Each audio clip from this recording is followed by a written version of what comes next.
Remind your mind. Perhaps you have noted an idea in this book, or another recent book that you've read, that you want to hold on to. It might be an idea that you knew, the moment you saw it, would always be useful to you.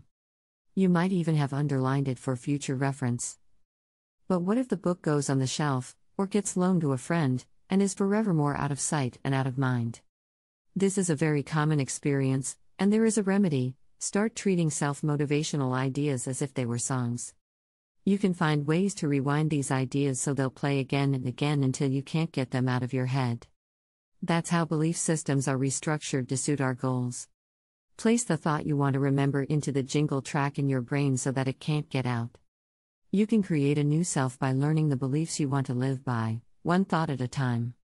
Learn these thoughts as you would the lyrics for a song you had to perform on stage.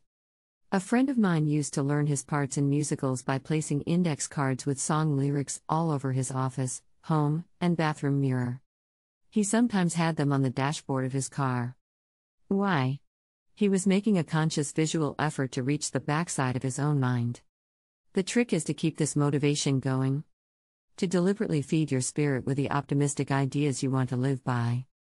Anytime a thought, sentence, or paragraph inspires you or opens up your thinking, you need to capture it, like a butterfly in a net, and later release it into your own field of consciousness.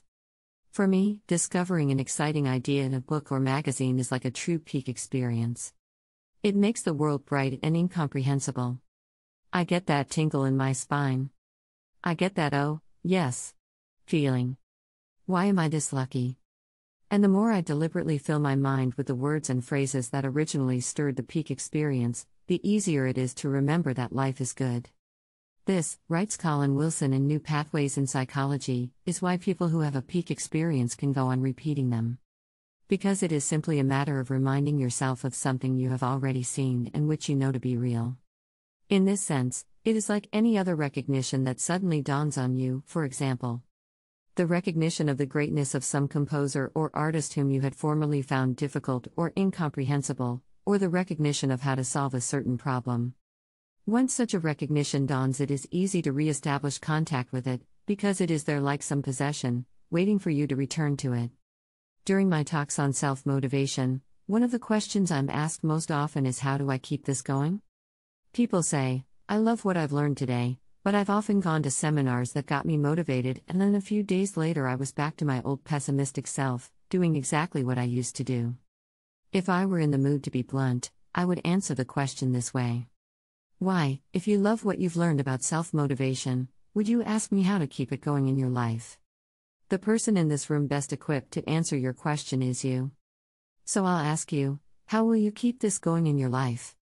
I bet you could give me 10 ways you could do it.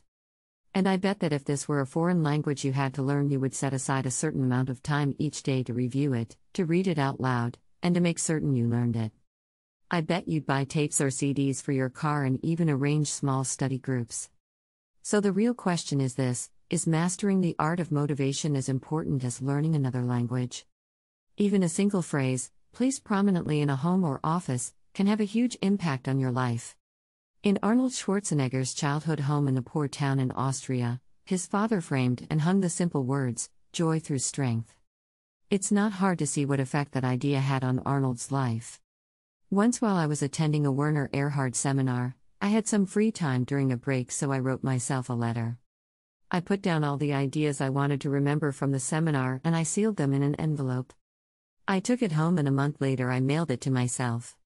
When I opened it at work and read it, it was like a fresh experience all over again. I was so impressed by how effective this was for me that I employed the idea in one of my own seminars. I had everyone in the audience write out the important insights they'd received and what they intended to do differently in their lives from this moment on. When the people were finished, I asked them to seal the letters into the envelopes I'd provided and address the envelopes to themselves. I told them I would hold them for a month and then mail them all. The reports I got back were remarkable. Some people said seeing those thoughts written to themselves in their own handwriting brought the whole seminar back to them. They felt a rush of excitement and a new commitment to take action. Are you willing to remind yourself to treat yourself to your own best thoughts? Are you willing to set visual traps and ambushes, so you'll always see words and thoughts you know you want to remember? Thanks for watching. Please like, share, and subscribe.